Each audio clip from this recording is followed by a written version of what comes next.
भारत रूस संबंधों को क्षति नहीं पहुंचाना चाहते, लेकिन यह एक बच्चे का मामला है। सुप्रीम कोर्ट ऑफ इंडिया ने कहा, रूस के साथ समन्वय पर जताई गहरी चिंता। क्या हुआ? एक द्विसदस्यीय पीठ न्यायमूर्ति सूर्यकांत और न्यायमूर्ति जॉय माल्या बागची ने शुक्रवार को सुनवाई के दौरान केंद्र सरकार को अधिसूचित किया कि विक्टोरिया बासु नाम की रूसी नागरिक महिला अपने 4 वर्षीय पुत्र के साथ संभवतः भारत छोड़कर चली गई है। इसके साथ ही अदालत ने यह कहा कि उन्होंने कोई ऐसा आदेश नहीं देना चाहते जो भारत रूस के करीबी रिश्तों को प्रभावित करे। हम भारत रूस संबंधों को नुकसान नहीं पहुंचाना चाहते, लेकिन यह एक महत्वपूर्ण मामला भी है क्योंकि यह एक बच्चे से जुड़ा है। पीठ की टिप्पणी। केंद्र द्वारा दी गई जानकारी के अनुसार महिला और बालक संभवतः नेपाल सीमा के रास्ते भारत से बाहर गए। कोर्ट ने यह तक कहा कि अब तक रूसी दूतावास के मामले में ठोस सहायता नहीं मिली है। मामला क्या है? बुनियादी रूप से यह एक कस्टडी विवाद है। भारतीय नागरिक सैकट बसु ने अपनी पत्नी एवं उनके 4 वर्षीय पुत्र की कस्टडी लेने के लिए याचिका दाखिल की है। अगस्त 2023 के बाद से मामला चल रहा था। मई 2025 में अदालत ने आदेश दिया था कि बेटा 3 दिन मां के पास होगा और 4 दिन पिता के पास। इसी बीच वी बसु की भारत में वीजा अवधि भी समय समय पर बढ़ाई गई थी। 17 जुलाई 2025 को अदालत ने केंद्र सरकार को निर्देश दिया था कि वीओसी जारी करें, महिला और बालक के पासपोर्ट रद्द जब्त करें और सभी सीमावर्ती तथा हवाई अड्डों को सतर्क करें। इसके बावजूद दिल्ली पुलिस ने कोर्ट को बताया कि महिला और बालक का कोई पता नहीं है। विश्लेषण। क्या परेशान करने वाला पहलू है? कूटनीतिक जटिलता। भारत और रूस दोनों के बीच पारंपरिक रूप से मजबूत रणनीतिक साझेदारी है। इसमें इस तरह का विवाद न केवल न्यायिक बल्कि विदेश नीति और इंटरनेशनल लॉ के ताने बाने को भी प्रभावित करता है। अदालत ने स्पष्ट कहा है कि वे आदेश नहीं देना चाहते जिससे दोनों देशों के रिश्तों पर प्रभाव पड़े। दूसरी ओर, जब कस्टडी का मामला हो और एक 4 वर्षीय बच्चे की सुरक्षा संदिग्ध हो तो न्यायिक दबाव और जवाबदेही का प्रश्न भी उठता है।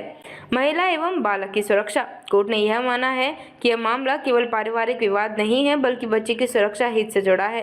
उन्होंने आशंका जताई कि हमें आशा है कि यह बाल तस्करी का मामला नहीं है और वह रूस से अन्य शोषणकारी गतिविधियों में लिप्त नहीं है। इस तरह माता पिता के बीच की लड़ाई के पीछे बच्चों की भलाई का सवाल एक सामाजिक एवं कानूनी दृष्टिकोण से अहम हो जाता है। प्रशासन व प्रवर्तन की कमजोरियां। जो आदेश जारी हुए थे जैसे कि पासपोर्ट जमा करना, सीमा हवाई अड्डा सतर्क करना, उन्हें लागू कराने में कथित रूप से चूक हुई है। दिल्ली पुलिस की बेंच द्वारा बराबर की भागीदारी टिप्पणी भी आई है। विदेश मंत्रालय तथा भारतीय दूतावास की ओर से रूस लोकोत्तर अनुरोध भेजे गए हैं, लेकिन अभी तक पर्याप्त सहयोग नहीं मिला। कानूनी व अंतर्राष्ट्रीय प्रावधान। अदालत ने यह स्पष्ट किया कि रूस की ओर से यह नहीं कहा जा सकता कि हम अपने घरेलू कानून के आधार पर जानकारी नहीं देंगे, क्योंकि भारत व रूस के बीच जुड़े समझौतों के तहत सहयोग देना अनिवार्य है। साथ ही यह मामला बच्चों के अधिकार, माता पिता के अधिकार व अंतर्राष्ट्रीय कस्टडी विवादों की सीमा पर खड़ा है, जिस पर घरेलू न्याय शास्त्र के साथ साथ अंतर्राष्ट्रीय मानवाधिकार तथा पहचान परिवहन कानून की भी परीक्षा हो रही है। इस पर घरेलू न्याय शास्त्र के साथ साथ अंतर्राष्ट्रीय मानवाधिकार तथा पहचान परिवहन कानून की भी परीक्षा हो रही है। आगे क्या हो सकता है? अदालत ने केंद्र को 2 हफ्ते का अतिरिक्त समय दिया है ताकि रूस के अधिकारियों से समन्वय स्थापित कर महिला एवं बालक की स्थिति पता लगाई जा सके। अगर सहयोग न मिला तो अदालत को कड़ाई से निर्देश जारी करने, छानबीन का दायरा बढ़ाने व संभवतः रूसी दूतावास के अधिकारियों से इंटरोगेशन की अनुमति मांगने जैसे विकल्प देखने पड़ सकते हैं। एक बड़ी चुनौती यह है कि किस तरह ये भारत रूस संबंधों की रक्षा करते हुए न्याय शासन और बच्चे के हितों का संतुलन बनाए रखा जाए, विशेषकर जब इसमें विदेश नीति व घरेलू कानून दोनों छूते हों।